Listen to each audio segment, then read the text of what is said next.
하나님의 말씀은 사도행전 4장 13절에서 14절의 말씀입니다.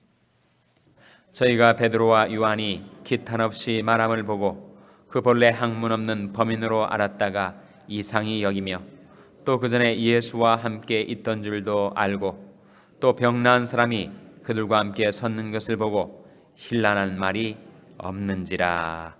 아멘. 할렐루야. 서로의 평강의 복을 기원하는 마음으로 샬롬 인사 나누시기 바랍니다. 샬롬. 샬롬. 월요일 새벽 기도에 잘 나오셨습니다. 오늘 본 말씀에 보시면 베드로와 요한이 유대 종교 지도자들 앞에 불려간 거예요. 왜 금지한 예수를 그렇게 전파하고 다니느냐. 그래서 힐문하려고 그들을 다시 묶어두려고 유대 종교 지도자들이 베드로와 요한을 자기들 앞에 불러 세운 겁니다. 근데 베드로와 요한이 너무 기탄 없이 담대하게 그리고 확실하게 예수를 증거하니까 이 사람들이 깜짝 놀란 거예요. 이 사람들이 불황무식한 갈릴리 어부들인 줄 알았는데 어떻게 이렇게 말을 잘하나, 어떻게 이렇게 말에 논리가 정연하고 힘이 있고 조금도 기가 꺾이지 않은 상태에서 이렇게 우리 앞에서 말을 하고 있는가 놀란 거예요. 그래서 이 사람들이 이렇게 말할 수 있는 이유가 무엇일까를 그들이 발견하게 된 것입니다. 13절 말씀이죠. 우리 사도행전 4장 13절 같이 읽겠습니다. 시작. 저희가 베드로와 요한이 기탄 없이 말함을 보고 그 본래 학문 없는 범인으로 알았다가 이상히 여기며 또 그 전에 예수와 함께 있던 줄도 알고. 베드로와 요한이 기탄 없이 담대하게 말할 수 있었다는 것, 그것은 그들이 배웠던 학문으로 말미암은 것이 아니었다는 거예요. 그 본래 학문 없는 범인으로 알았다가 이상히 여긴 거예요. 어떻게 이상하다 이렇게 그들이 말하고 행동할 수가 있을까?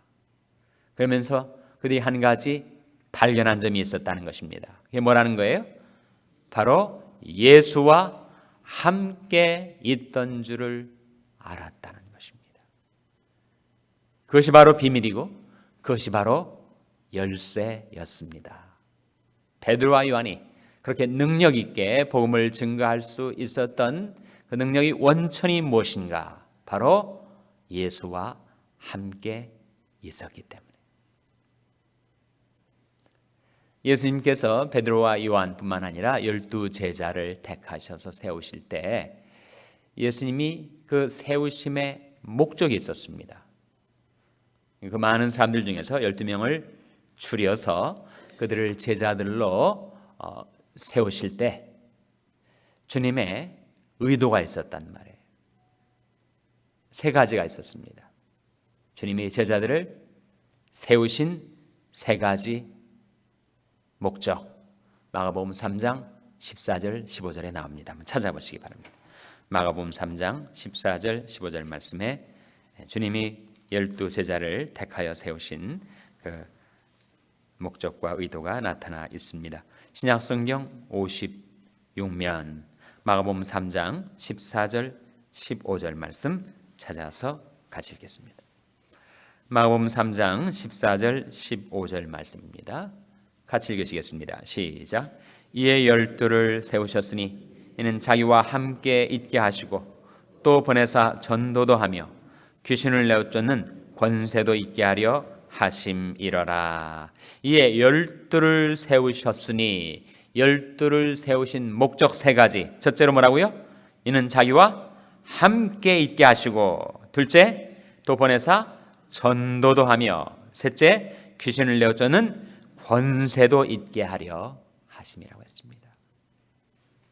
그것이 12제자 12사도를 세우신 주님의 목적이었다는 거예요. 제일 중요한 목적이 뭐예요? 자기와 함께 있게 하신 것.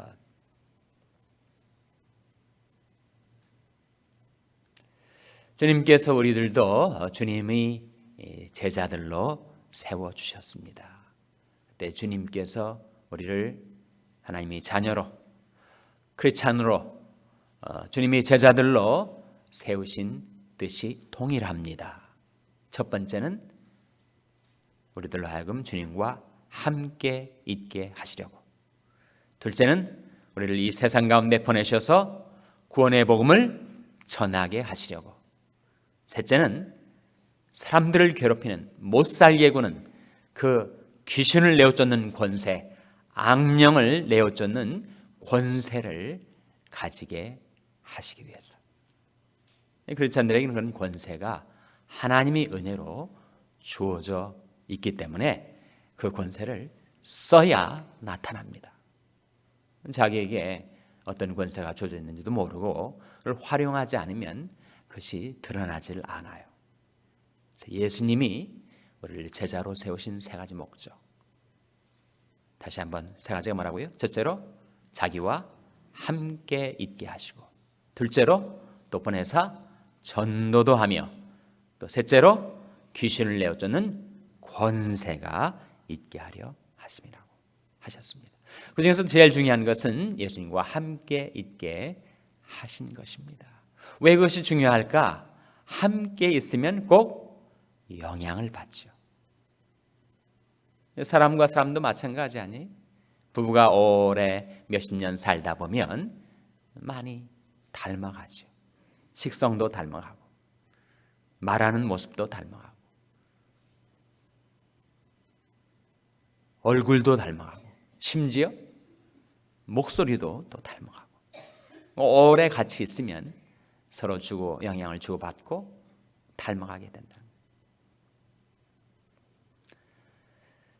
잠언 13장 20절 말씀에 지혜로운 자와 동행하면 지혜를 얻고 미련한 자와 사귀면 해를 받느니라, 그런 말씀이 있습니다. 내가 누구와 사귀며 살아가는가, 내 교제권에 있는 사람들이 누구인가 꼭 영향을 받습니다. 너무 세상적인 친구, 세속적인 친구, 술 좋아하고 주색 잡기 좋아하고 너무 그런 세상 친구들과 같이 살다 보면 자기가 안 그러고 싶어도 영향을 받을 수밖에 없어요. 그래서 지혜로운 자와 동행하면 지혜를 얻고 미련한 자와 사귀면 해를 받느니라고 했습니다. 잠언 27장 17절 말씀에 철이 철을 날카롭게 하는 것 같이 사람이 친구의 얼굴을 빛나게 하느니라, 그런 말씀이 나와요. 철과 철이 부딪히면 철이 철을 날카롭게 하죠. 그런 것처럼 사람이 친구의 얼굴을 빛나게 하느니라.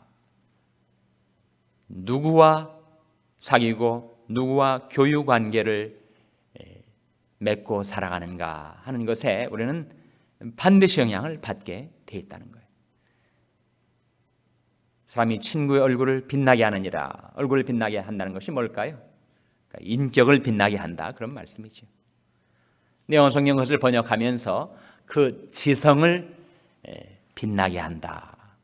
그러니까 우리가 누구와 대화를 나누는가에 따라서 우리 교양도, 우리의 지성도 영향을 받을 수밖에 없다는 것입니다. 성경은 너무 천박하고 너무 비루한 그런 대화에 그렇게 껴들지 말라는 거죠. 어리석은 말들, 희롱의 말들,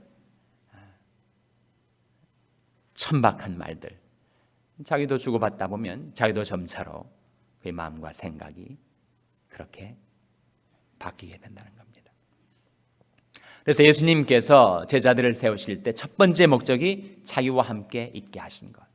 늘 예수님의 말씀을 듣고 예수님의 얼굴을 바라보고 예수님의 행동을 보면서 감화 감동을 받는 거죠.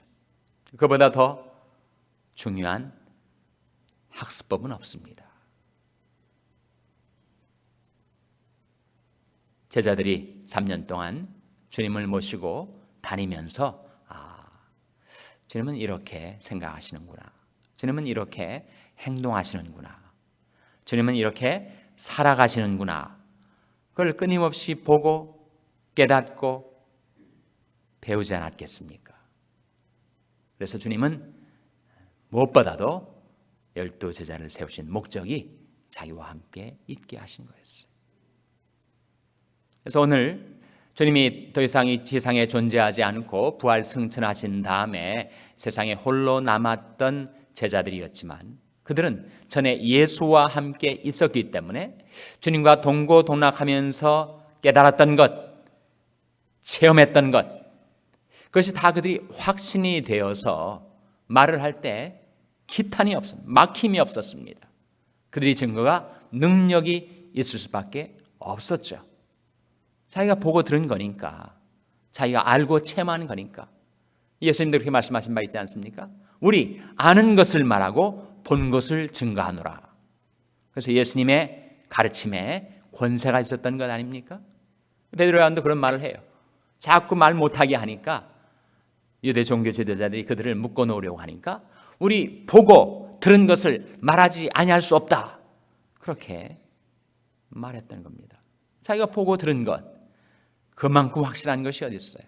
자기가 체험한 것, 그것이 능력의 원천이 아니었겠습니까? 그래서 유대 종교 지도자들이 그냥 입이 막혀버린 거예요. 이 사람들 도저히 통제 불능이다. 불황무식한 갈릴리 어부인 줄 알았는데 어떻게 이렇게 확신에 차서 이렇게 예수를 증거하고 있단 말인가? 아주 이상히 여겼단 말이에요. 놀랬단 말이죠. 과연 우리가 어떻게 하면 베드로와 요한처럼 초대 교회의 성도들처럼 우리 증거에 확신과 능력을 가질 수가 있을까요? 그 비결은 여전히 동일합니다. 한 가지죠. 우리가 예수와 함께 있다면. 어떻게 예수님과 함께 있을 수가 있을까요? 예배 중에, 기도 중에, 찬송 중에 늘 주님의 얼굴을 바라보며 살아가시는 것입니다. 나는 의로운 중에 주의 얼굴을 보니 깰 때 주의 형상으로 만족하리이다. 주님께서 우리를 긍휼히 여기셔서 예배 가운데 우리가 나왔을 때, 우리가 기도하며 찬송할 때 주님의 얼굴빛을 우리에게 비추어 주시기를 주님의 이름으로 축원합니다. 그런데 주님의 얼굴을 바라보면 그것을 사모하고 갈망하면서 점차로 닮아가지 않겠어요? 얼굴은 인격을 말하죠. 우리가 다 수원을 벗은 얼굴로 거울을 보는 것 같이 주의 영광을 보매 저와 같은 형상으로 하여 영광으로 영광에 이르니 곧 주의 영으로 말미암음이니라. 그래서 첫째로 우리가 주님의 얼굴을 바라봐야 합니다. 둘째로 주님의 음성을 들어야 합니다. 주님의 음성을 어떻게 듣죠? 주님의 음성을 들으려면 주님의 말씀을 보아야 합니다. 무슨 신비주의가 있어가지고 무슨 초자연적으로 자꾸 영음을 들으려고 하는 것은 바람직하지 않습니다. 주님은 확실한 주님의 음성을 성경의 기록을 통해서 우리에게 들려주세요. 성경의 지면 속에서 들려오는 주님의 음성에 늘 귀를 기울여야 한다는 거죠. 주님께서 우리에게 주님의 목소리를 들려주려 하실 때 어떻게 그 목소리를 들려주신다고요? 주님의 말씀을 보내셔서 오직 그 말씀이 내게 심히 가까워 내 입에 있으며 내 마음에 있은즉 내가 이를 행할 수 있느니라.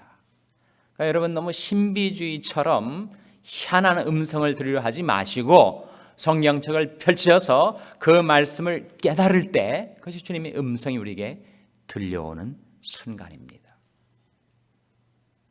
셋째로 생활 속에서 주님이 어떻게 행동하시는가를 우리가 바라봐야 되죠. 우리는 이런 질문을 할 수 있습니다. 당시 제자들이야 3년 동안 실제로 인간이 되셔서 몸을 입고 움직이셨던 예수님을 따라 섬겼기 때문에 주님이 행동하시는 것을 볼 수가 있었지만 오늘날은 주님이 안 계시지 않는가. 주님이 부활 승천하셔서 하나님 우편에 앉아 계신데 이 세상에 존재하지도 않는 주님의 행동하심을 어떻게 우리가 볼 수 있단 말인가. 그것이 바로 하나님이 성령을 보내신 이유입니다. 보혜사 성령. 보혜사란 말은 바로 옆에 계시도록 불리움을 받은 자. 그러니까 예수님이 God in the flesh, 육신으로 오신 하나님이시라면 성령은 God in the spirit, 영으로 오신 하나님이시라는 거예요. 그러니까 똑같이 만일 우리에게 영안이 열리고 영음을 들을 수 있는 귀가 열린다면 12 제자가 주님을 모시고 다녔던 것처럼 우리가 성령님을 모시고 살면 우리는 예수님과 함께 있는 삶을 살 수 있게 해주신 것입니다. 그래서 우리가 생활 속에서 주님이 어떻게 행하시는가, 어떻게 앞서 행하시는가, 어떻게 우리의 삶을 섭리해 주시는가, 그것을 우리가 잘 보고 깨달을 수만 있다면 우리 삶 속에서 역사하시는 주님의 행하심을 발견할 수가 있다는 거예요. 어떻게 예수와 함께 있는 삶을 우리도 살 수 있을까? 세 가지. 진짜로 예배, 기도, 찬송 중에서 주의 얼굴을 바라보라. 둘째로 성경이 지면 속에서 들려오는 말씀을 통하여 목자의 음성을 듣고 살라. 셋째로 우리 생활 속에서 우리를 인도하시고 섭리하시고 우리를 위해서 역사하시고 행동하시는 주님의 행하심을 발견하라. 그렇게 주님과 교통하고 주님과 동행하는 삶을 살 때 베드로와 요한처럼 우리도 예수와 함께 있어서 우리 증거가 구원의 복음을 전파하는 여러분의 증거가 확신과 능력 가운데서 이루어지게 되시기를 주님의 이름으로 축원합니다. 기도하시겠습니다. 오늘 말씀을 기억하며 하나님, 저희들도